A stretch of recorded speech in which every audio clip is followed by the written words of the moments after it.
I recently sat down with songwriter and activist John Mellencamp. Very He's one of the cool. founders, of course, of Farm Aid. And all these years later, his mission is still the same. And with his latest song, Easy Target, his message is also much the same as well. In the streets and the gutters and the cotton fields of this land, we're just easy targets with pistols in our hand. Let's start with Easy Target. Right. Talk about the song. What inspired you specifically? I've been writing about race relationships in this country since the beginning of my career. Originally, when I wrote a song called Jack and Diane, Jack was black in the song, but I ended up changing it at the end. So it's something that, I grew up singing in a soul band with half the guys white and half the guys African American, and this was in the 60s. It taught me very early, it was like, wow, black people really do have a different life here in America than I do. So Black Lives Matter, who we trying to kill? They're just easy targets, never mattered, never did. What inspired you to really get involved and help launch Farm Aid? Well, Farm Aid was, like anything else, was a total, my introduction to Willie was a total, accident. A friend of mine actually was playing golf with Willie. He said, "Have you heard Mellencamp's new record?" And he said, "No." And he goes, "It's about the small American farmer, and there's a bunch of songs on there about that." And I mean, within 5 minutes, I answered the phone and was like, "Hey, it's Willie Nelson. You want to help me do Farm Aid?" And then, like a day later, I got a call from Neil Young. He said, "So I guess we're doing this Farm Aid thing." And are you surprised it's still going strong? No, I hate that it's still going strong because, we were so naive at the time, Joe, that we thought, well, we'll do this concert and it'll bring attention to it. How does somebody get involved? How do they become a global citizen? How do they help out? Well, I mean, just as simple as the food that you buy. We're in a paradigm right now of total change for people like me and sadly people like you. There'll be a time not too long from now where you're not needed and I'm not needed. I'm told every day I'm not needed. Well, I'm sorry. I heard that. I heard that. I've heard that. Fake news, baby, fake news. A lot of your fans are people who, in 2008, voted for Barack Obama and even turned Indiana blue. In 2016, they voted for Donald Trump. Does it concern you, or how did that happen? Well, for one thing, I trust no politicians. None. Democrat, Republican, independent. They all have an agenda, and we don't know what that agenda is. Of course, we also know that the agenda is to get reelected. It seems to me to be wrong. But you've gotten more concerned, though, haven't you, over the past 6-8 months by what you've seen? No. Really? So this is not. No. This is not as much of a shock to you as it is to other people. It's a shock, but it's a shock. But I've been shocked before. Yeah. I used to think that I thought, wow, Bush is the worst president ever.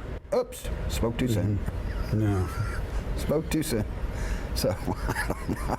So are you going to stay involved, though, politically? Do you still feel like it's worth the fight? Have you given up? Oh, I think that no, you never give up. Easy targets. This country's broken heart. Our country's broken heart.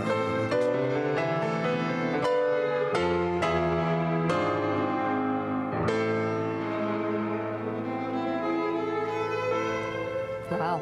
You were John Heilemann, you're talking about sort of a Tom Waits influence. He's turning into Tom Waits. The cigarettes and the liquor have deepened that voice. He sounds great. It's very strong. I mean, very strong and stripped down and raw. Yeah. And his voice has become an incredible instrument. It's not a bad way to end your career, turning into Tom Waits. I mean, in the latter phase of your career. I think he's probably got 30. Well, you know what I'm saying. I've been saying he's like in the latter phase of his career, and that's a good way to close. Again, tomorrow, even if it's 20 years. MSNBC celebrates all those who take action with the Global Citizen Festival. Watch the live telecast of the festival from New York City's Central Park for performances by Stevie Wonder, Green Day, The Killers, The Lumineers, The Chainsmokers, and more. That's tomorrow, starting at 3 o'clock Eastern Time. So is Warren Buffett going to be there? Is Warren Buffett going to be Yeah, there? is he going to be singing He's playing with the Chainsmokers? That's very good. Yeah, big fan. I like it. And speaking of music, Speaking of Warren Buffett. Speaking of music, we want to mention that the third EP from Joe's band is available today. You can download and stream Freaks Love Freaks on Amazon, Apple Music, I like that Joe Strummer pose with that guitar in the middle of the middle picture. Download it on Spotify, all places where music is streamed. I think it's one of your best. It's hard to say. It's really good. Thank you. He knows Freaks. Time now for final thoughts. I love them. Time now for final thoughts of the morning. I'm turning to Rick Stengel. Please, Rick Stengel, help us. Say something intelligent. About the political climate. Where are we right now? North Korea, the country, Trump? I think it's a very difficult place. I mean, I'm going to go to this kind of Facebook social media issue. I mean, there's a kind of an inflection point now where people are realizing these platforms are utilities, and utilities have to be regulated. And the kind of radical openness and transparency, you just need to do that. And I actually think that's relevant for journalism too. It needs to become more radically Totally transparent. agree with you. I agree. Clint? Trust. I think whether it's Facebook, politicians, we heard it with John Mellencamp, trust seems to be the dominant theme. And it's whether you trust the media, whether you trust politicians, do you trust the social media platforms you're on.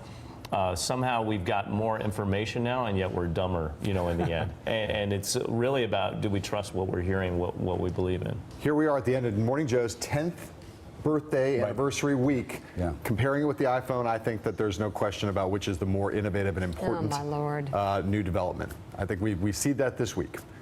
Morning Joe's ahead of the curve, ahead of the iPhone, ahead of everything. This week has just driven that point home. What's he doing? All right, I think on this Transformed our Friday, world. the chickens have come home to roost with this president. Oh, they're we roosting. saw him tweeting roosting. stupid little things to cable news anchors, and we realized that he could be played.